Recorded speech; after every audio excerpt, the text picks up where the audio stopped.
Essa semana para o mercado financeiro tende a ser bastante importante porque tem várias decisões que vão rolar, como juros aqui no Brasil, juros nos Estados Unidos, decisão das eleições americanas, se Trump ou Kamala Harris vão ser eleitos. A gente também tem aqui no Brasil divulgação de índices de inflação importantes, como a parte industrial e também o índice de preços ao consumidor amplo, conhecido também como IPCA+.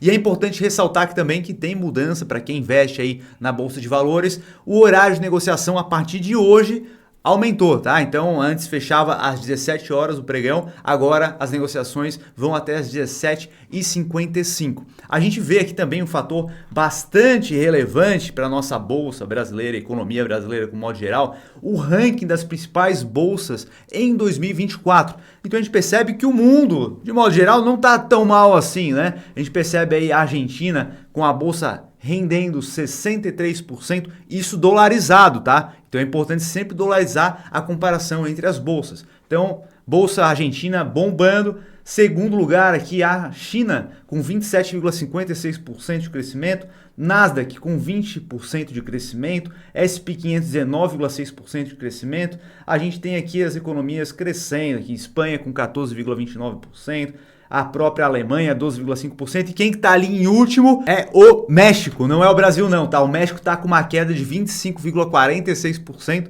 e o Brasil aqui com uma queda de 19% dolarizada. Então tu pode ver a bolsa crescendo ali, mas precisa dolarizar para você realmente ter a noção exata do que está acontecendo com o teu patrimônio. Porque você come dólar sim, não escuta aquele teu amigo esquerdista abobalhado falando que brasileiro não come dólar, porque a gente come dólar sim, tá? Então tudo que você consome no teu dia a dia, tanto de produtos eletrônicos, vestuário, qualquer coisa é dolarizado. Até o pão que você come diariamente é dolarizado, é uma commodity negociada em dólar, então se o dólar aumenta você paga mais caro no teu pãozinho francês aí, tá? E isso a gente acaba percebendo que o dólar fechou aqui a semana em uma alta que atingiu o maior valor desde a pandemia, né, cara? E com isso, claramente, a gente tem aqui que a alta do dólar é uma forte ameaça para uma pressão inflacionária aqui no Brasil, porque justamente o que a gente acabou de falar aqui, né? Se o dólar aumenta, há uma pressão em todos os produtos que você acaba consumindo na economia e, consequentemente,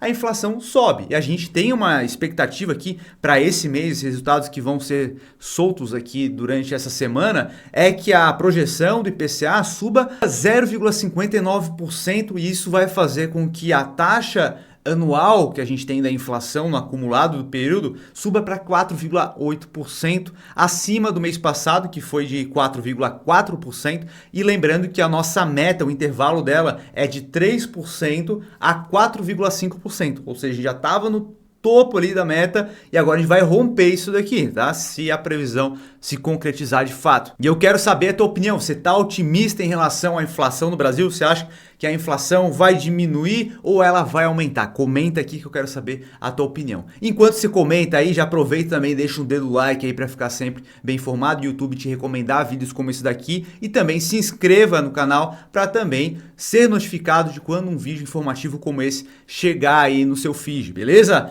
Agora, outro ponto que a gente tem aqui para ficar ligado em relação à economia dos Estados Unidos. Então, lá a expectativa para os juros, né? Aqui a gente tem uma expectativa de aumento dos juros. Lá é o contrário, eles iniciaram o corte de gastos e a expectativa é que caia 0,25 pontos base, caindo, ficando no intervalo entre 4,5% e 4,75% a taxa de juros americana. Ainda em relação a níveis históricos americanos é um patamar elevado e eles estão reduzindo isso com o passar do tempo.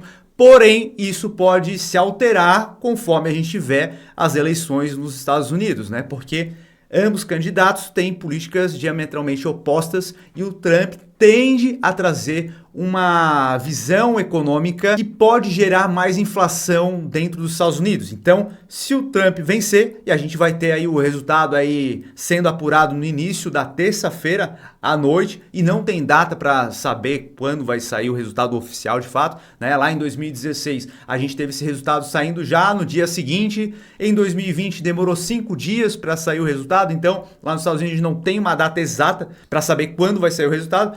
Porém, a verdade é que, dependendo de qual candidato, essa política monetária pode se alterar lá. E a gente pode ver uma mudança em relação à queda na taxa de juros americana, que acaba impactando as decisões aqui do Brasil também. E agora um fator que pode beneficiar o Brasil é em relação ao pacote de estímulos econômicos que está rolando na China. Então essa semana o Partido Comunista, eles vão se reunir, né, no Comitê Permanente do Congresso Nacional do Povo da China, e eles vão decidir ali novas políticas para estímulos econômicos. E o Brasil tende a se beneficiar com isso, sendo que o Brasil tem a China como principal parceiro comercial. Então, se a China cresce, o Brasil também acaba surfando essa onda. Foi o que acabou acontecendo lá no governo Lula, que foi acreditado ao Lula o mérito do Brasil ter crescido muito naquela época, né? Ele pegou lá o tripé macroeconômico, que acabou pegando o plano real ali, estruturado ao longo daquele período ali, todo o tripé macroeconômico, pegou o Brasil redondinho, e a China começou a bombar lá, demandando commodities pra caramba, que foi o boom das commodities, e o Brasil, como um bom fornecedor de commodities, acabou surfando essa onda, né? Então, a China é extremamente importante para que a gente possa crescer aqui também, e um fator de risco também, a gente depender da China para esse crescimento, né? O Brasil deve buscar novos parceiros comerciais para que possa ser diluída essa dependência que há da China hoje. E agora o assunto que está gerando rebuliço aí no mercado financeiro, porque começa hoje especificamente a regra de transparência em relação aos serviços de assessores de investimento, né? Então, será que a casa dos assessores de investimento caiu de fato? Porque, para você ter uma ideia de como funciona hoje, né? Aqui no Brasil ainda é muito forte o modelo de assessoramento por base de comissionamento dos investimentos que são oferecidos. Então, sabe quando você tem um assessor lá e esse serviço é dito que é gratuito? Na verdade, não é gratuito, né? Ninguém empresta um serviço de graça, isso não existe, você não é bobo nem nada, né? Então, hoje vai ficar totalmente transparente o quanto que esse assessor de investimento ele recebe pelos investimentos que você tem. Então, é um modelo que gera um certo conflito de interesse, porque os maus assessores, eles podem muito bem não se atentar muito em relação ao teu perfil de investidor, como que você planeja esse teu patrimônio para o futuro, e simplesmente te oferecer produtos que vão gerar uma boa comissão para ele. Então, por exemplo, você tem COIs, né? Todo mundo que me segue aqui há mais tempo sabe que COI é um péssimo investimento. E é um dos preferidos dos assessores de investimento que gostam de receber altas comissões, né? Porque essas comissões podem chegar a 6%. Então, é um valor bastante elevado. E aí, se você compara com outros investimentos, esse aqui gera uma comissão pequenininha, ali 6%. Então, um mau assessor, por vezes, ele vai preferir oferecer mais COIs, ou simplesmente na própria renda fixa, quando o investidor não sabe muito bem sobre investimentos, os riscos e tudo mais, simplesmente a gente percebe que os investimentos com um risco maior, como CRIs e CRAs, tem um pagamento muito maior. Então, esses pagamentos de comissão podem ir de 3% a 6% também em relação ao valor aplicado, ou seja, uma comissão bastante elevada. Então, você acaba vendo investimento que está rendendo bem, mas tem um risco bastante alto, mesmo na renda fixa. E é por isso que você vê algumas matérias por aí falando mal das corretoras. Mas, na verdade, a corretora ela oferece os produtos lá, e aí o seu assessor é que você precisa confiar na relação que você tem com ele, para que ele possa te oferecer aqueles investimentos que são os melhores para você e não para o bolso dele. A corretora está lá com uma porrada de investimento. Qualquer corretora vai ter os mesmos investimentos. O problema é a relação que você tem com um mau assessor. É aí que mora o perigo, porque esse tipo de estímulo acaba gerando distorções ali nessa relação, gerando conflito de interesse. Então, essa resolução vem dar transparência e agora você vai saber exatamente quanto que o teu assessor de investimento acaba recebendo. E você vai ver que são comissões altas. E é por isso que a gente buscou aqui o modelo de fee-based, que é uma taxa fixa em relação ao teu valor investido. Então a gente não recebe nenhuma comissão em relação a isso, e você vai perceber que o valor que você paga é muito menor do que as comissões que são geradas pelo oferecimento de produtos. E como a gente não tem esse viés de receber comissão, a gente recomenda aquilo que a gente acredita de fato, que a gente investe de fato e que está de acordo com a tua estratégia de investimento e o teu perfil de investidor. E além disso, a gente devolve 100% daquela comissão que iria ser gerada por um assessor. Ela poderia vir para a gente, mas a gente é proibido de receber essa comissão pela CVM e a gente devolve ela em forma de cashback diretamente na conta da tua corretora. Ou seja, você tem o benefício de pagar um serviço mais barato com zero conflito de interesse e ainda recebe cashback de todas as suas aplicações.